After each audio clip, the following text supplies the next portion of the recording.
My sister slept with my husband on our wedding day and thought I wouldn't find out. Here I am, pouring my heart out to strangers on the internet because I genuinely don't know what else to do. I, 29 female, Jenn, just found out that my sister, Emily, 27 female, has been sleeping with my husband, Jason, 32 male, for months. It all started on our wedding day, and now my entire life and family is in shambles. Let me backtrack. Emily and I have always had a complicated relationship. She was the golden child growing up, prettier, more charming, and always the center of attention. Meanwhile, I was the older, responsible sister who followed the rules and got overlooked. Emily has always had a knack for taking things that weren't hers, but this is something I never could have imagined. The competition started young. By the time we were teenagers, it was clear Emily loved taking what I cared about most. At 15, she tried to flirt with my first serious boyfriend, leaving notes like, "If you're ever bored with Jenn, you know where to find me."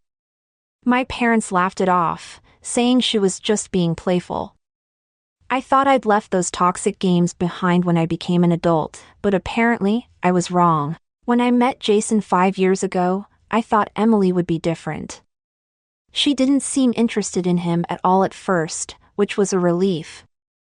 I thought maybe, just maybe, we'd outgrown the rivalry. But when Jason proposed, Emily changed. She offered to help plan the wedding and suddenly became overly involved.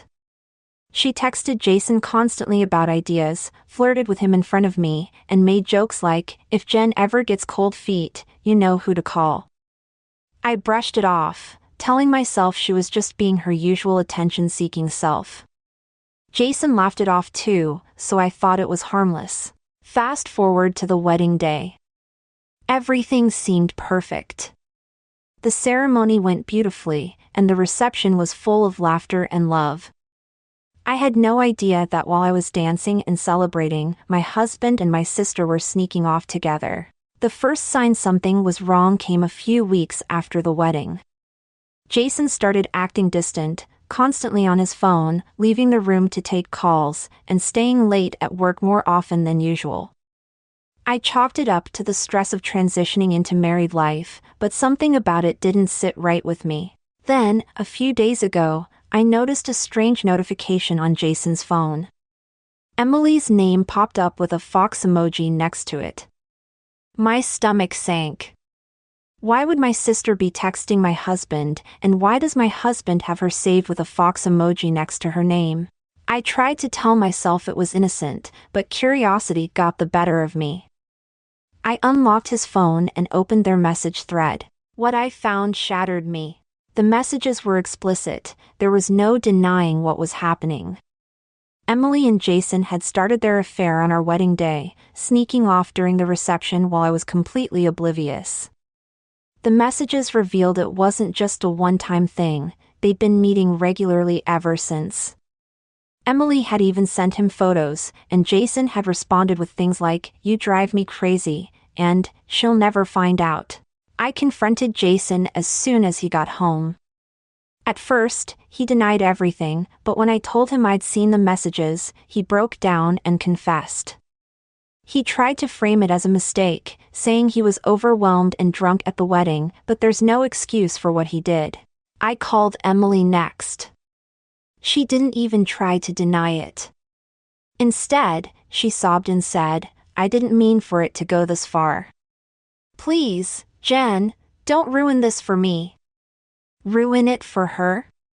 She'd already ruined everything for me. When I told my parents, they were devastated. For the first time in my life, they didn't defend Emily. They've stopped speaking to her entirely, and my mom hasn't stopped crying since I told her. My dad called her a disgrace to the family, and now our entire family is in ruins. Emily has been texting me constantly, begging for forgiveness. Not because she's sorry for what she did, but because she wants our parents to take her back. She says she'll do anything to make it right, but the damage is done. The worst part? I haven't told anyone yet, but I just found out I'm pregnant. Jason doesn't know. Emily doesn't know. My parents don't know. I haven't told anyone because I'm so ashamed and confused. How do I bring a child into this disaster? How do I explain to my baby one day that their father betrayed me in the worst possible way? Jason has been begging me to give him another chance, saying he'll cut Emily out of his life forever and that we can rebuild what we had. My parents want me to focus on myself, saying Jason doesn't deserve to be in my life after what he's done. I feel trapped. My family is broken, my marriage is over, and now I'm carrying the weight of this pregnancy alone. I don't know if I can ever forgive either of them, and I don't know how to move forward. To anyone reading this, what would you do in my shoes? Is there any way to come back from something like this, or is it time to walk away and start over? Because right now, I don't even know who I am anymore. Update 1. First, I want to say thank you to everyone who commented and messaged me after I shared my story. I never expected it to blow up the way it did, and reading your advice and support has been both overwhelming and comforting. I feel like I owe you all an update, especially since things have gotten complicated. After the dust settled, I decided I needed to have a final confrontation with Emily and Jason. I wanted to say my piece, get closure, and figure out what the hell I'm supposed to do moving forward, especially with the pregnancy. I met with Emily at a cafe last week. She was a wreck, crying, apologizing, begging me to forgive her.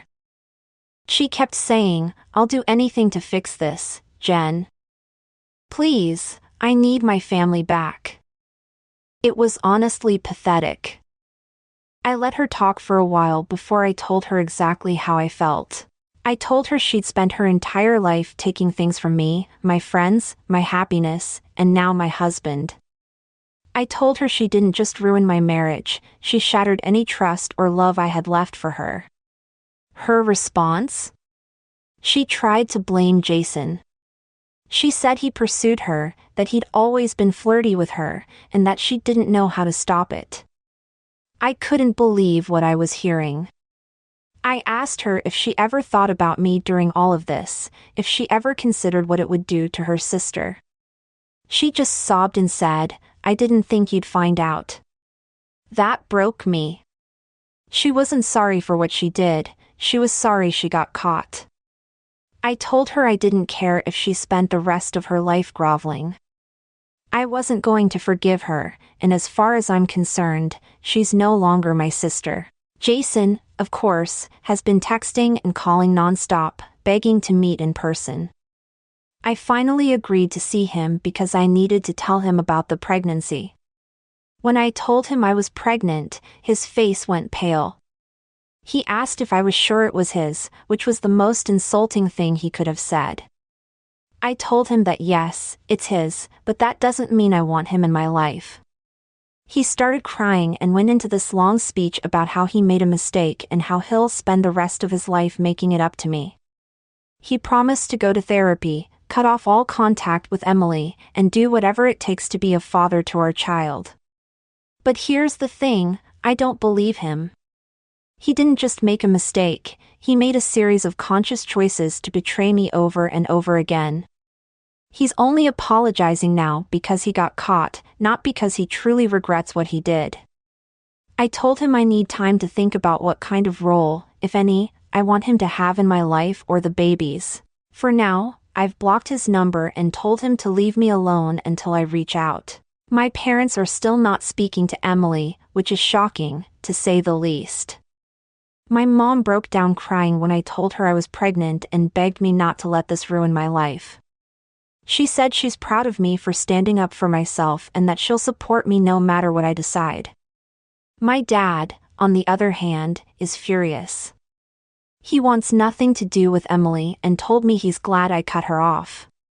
He's been helping me look into lawyers to figure out custody arrangements and make sure Jason can't manipulate his way back into my life. As for me, I'm taking it one day at a time. I've decided to keep the baby, and I've started seeing a therapist to help me work through the betrayal and figure out what's best for my future. I don't know what the long-term plan looks like yet. Part of me wants to move far away, start fresh, and leave this entire mess behind. Another part of me feels like I need to stay and fight for what I deserve, whether that's ensuring Jason pays child support or holding Emily accountable for her actions. Right now, I'm focusing on myself and my baby. I'm done bending over backward for people who don't respect me. Thank you to everyone who supported me and shared their stories. It means more than you know. I'll update again if anything changes, but for now, I'm just trying to rebuild.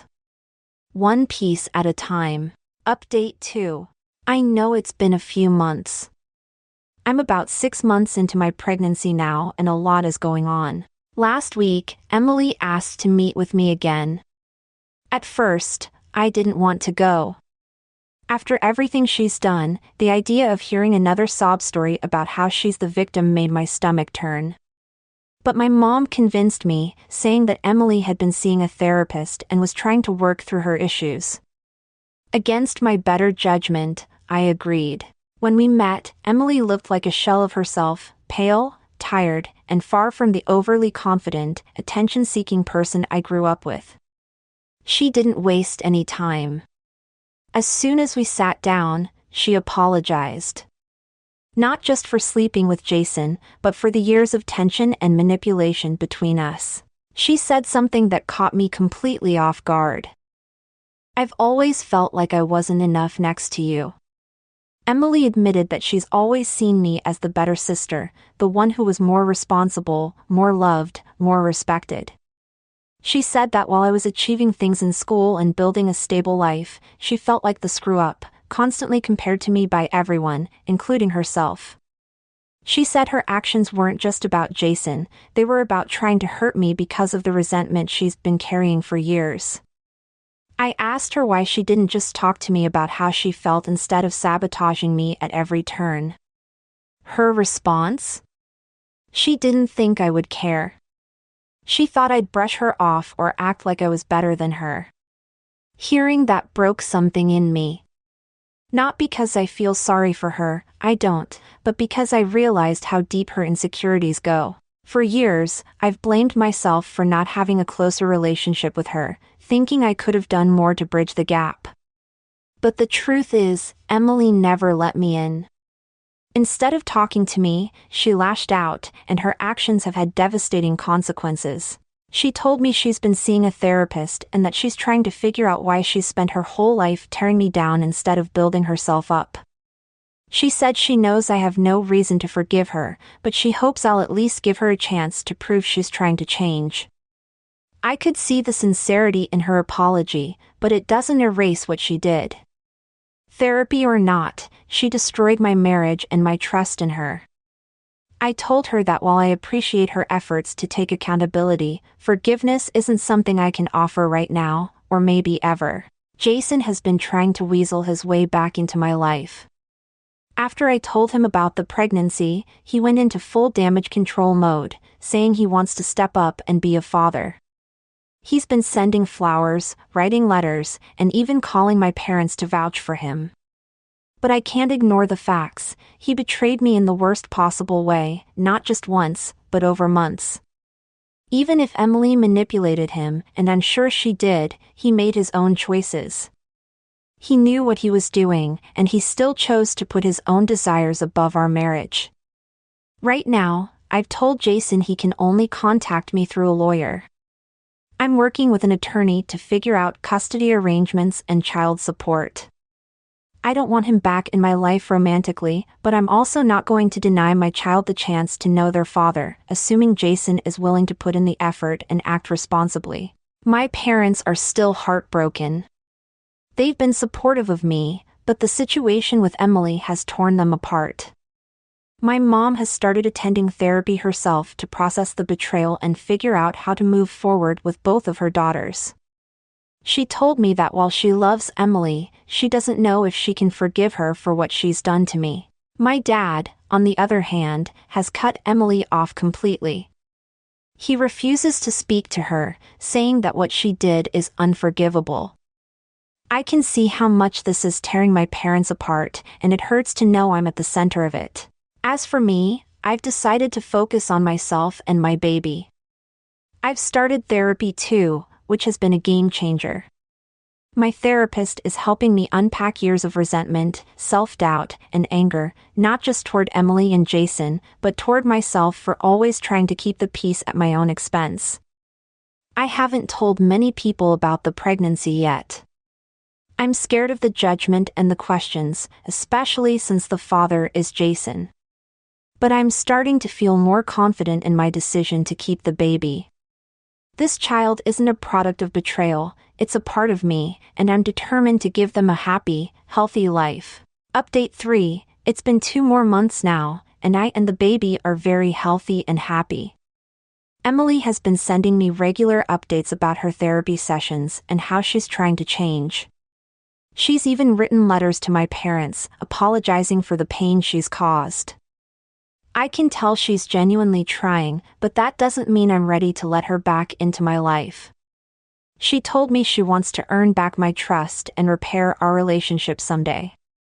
For now, I told her to focus on herself and to give me space.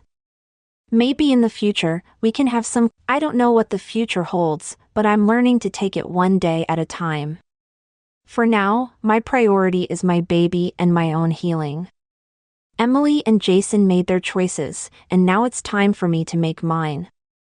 Thank you to everyone who's been following my story and offering your support. It's been a long, painful road, but I'm starting to see a light at the end of the tunnel. I'll update again if anything major happens, but for now, I'm focusing on building a better life for me and my child, one that doesn't involve betrayal, lies, or toxic relationships.